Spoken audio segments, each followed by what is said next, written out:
अशाच नवनवीन मालिकांचे अपडेट्स पाहायचे असतील तर तुम्ही आपल्या चॅनलला नक्की सबस्क्राईब करू शकता।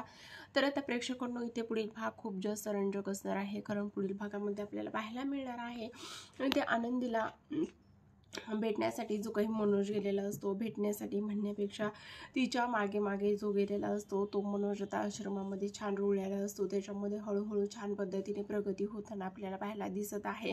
म्हणजेच की ज्या पद्धतीचा जो मनोज होता तो आता वेगळाच इथे झालेला आहे। आणि त्याचबरोबर एकच महत्त्वाची गोष्ट म्हणजे प्रेक्षकांनो, इथे आता जो काही आपला मनोज आहे तो मनोज इथे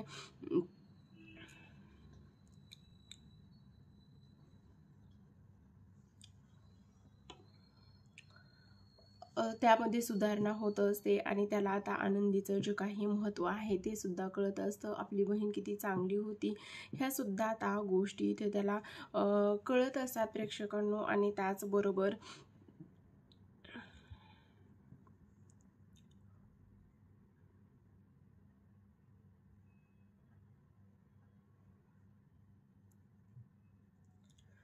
ह्या सर्व गोष्टी इथे त्याला समजल्याच्या नंतर आणखी एक महत्त्वाची गोष्ट इथे प्रेक्षकांना अशी असते, आणि ती म्हणजेच की इथे आता जो काही आपला मनोज आहे तो म्हणजेच की इथे त्याला इथून जायचं नसतं, पण आता आनंदी त्याला काही गोष्टी इथे सांगणार असते। आणि तो होती म्हणजेच की ती म्हणत असते, काही जरी झालं तरी सुद्धा तुला इथून जावंच लागेल, कारण आता तू आई आणि अण्णांचा एक मेन आधार आहेस, असं सुद्धा आता इथे ती बोलत असते। आणि आता ह्या सर्व गोष्टी इथे बोलल्याच्या नंतर मात्र प्रेक्षकांनो एक महत्त्वाची गोष्ट असते, आणि ती म्हणजेच की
तर आता प्रेक्षकांनो, इकडे दुसऱ्या बाजूला जे काही आपले अण्णा आहेत ते इथे सार्थकला भेटायला गेलेले असतात आणि सार्थकला भेटायला गेल्याच्या नंतर इथे वृंदा आणि सुधा अण्णांना खूप काही बोलण्याचं काम करत असतात. म्हणजेच की त्यांचं असं म्हणणं असतं की तुम्ही इथे काय करत आहात आणि तुमची इथे येण्याची हिंमत कशी झाली, आणि त्याचबरोबर तुम्ही 6 वर्ष पासून तुम्ही आमच्या सार्थक सोबत एवढे संबंध ठेवण्याची काय गरज होती, आणि त्याचबरोबर तुमची मुलगी ज्या दिवशी आमचं घर सोडून गेली त्याच दिवशी तुमचा आणि आमचा संबंध संपलेला आहे, असं सुद्धा आता इथे सुद्धा काही बोलत असते.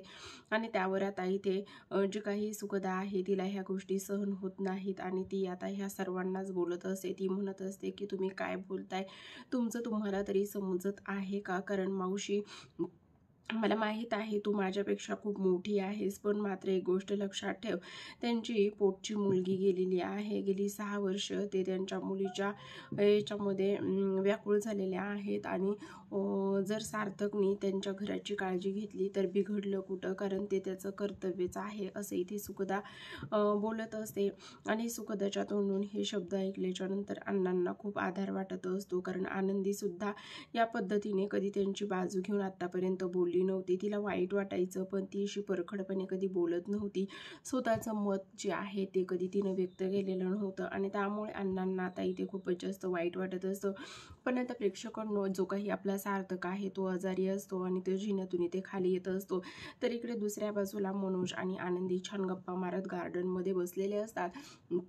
आणि ह्या दोघांच्या सुद्धा गप्पा छानच रंगत आलेल्या असतात. आणि तेव्हा आनंदी मनोजला खूप छान पद्धतीने समजावून सांगण्याचं काम करत असते. पण आता मनोज म्हणत असतो की मी खरंच गमनशिबी आहे, तुझ्यासारखी एवढी चांगली बहीण मला होती, माझ्यासोबत होती, तरीसुद्धा मला त्याची पारख कळली नाही. पण आनंदी, मला माहीत आहे माझ्यामुळे तुला खूपच जास्त त्रास झालेला आहे, पण आता तो त्रास तुला माझ्यामुळे झालेला होणार नाही, याचं मी वचन देतो. जे काही आपले सार्थक सर आहेत त्यांच्यासोबत सुद्धा मी आता नीट वागण्याचा प्रयत्न करणार आहे, असं सुद्धा आता मनोज जो आहे तो इथे आनंदीला वचन देण्याचं काम करत असतो. तर आता इकडे दुसऱ्या बाजूला सुखदाने घरच्या लोकांना समजवल्याच्या नंतर सुधाचं मत इथे बदललेलं असतं.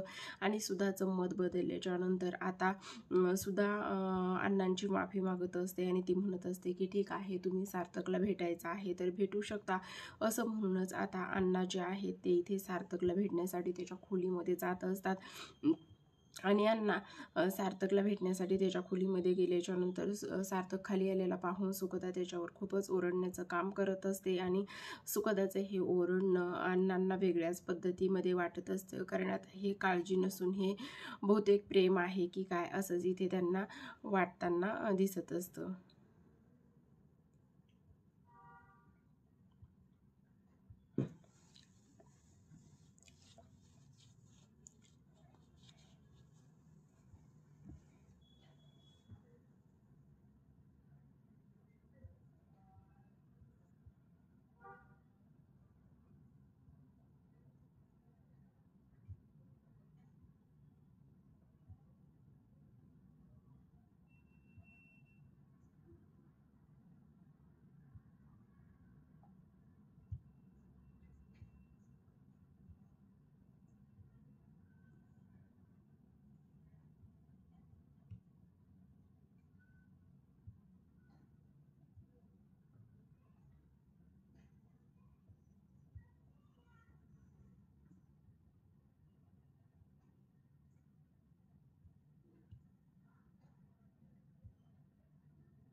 तर आता प्रेक्षकांनो इथे पुढील भाग खूप जास्त रंजक असणार आहे, कारण आनंदीचं आणि जो काही आपला मनोज आहे त्या दोघांचं सत्य इथे विशालने ऐकलेलं असतं आणि विशालने हे दोघांचं सत्य इथे ऐकल्याच्या नंतर त्याच्या मनामध्ये अनेक प्रश्न निर्माण झालेले असतात.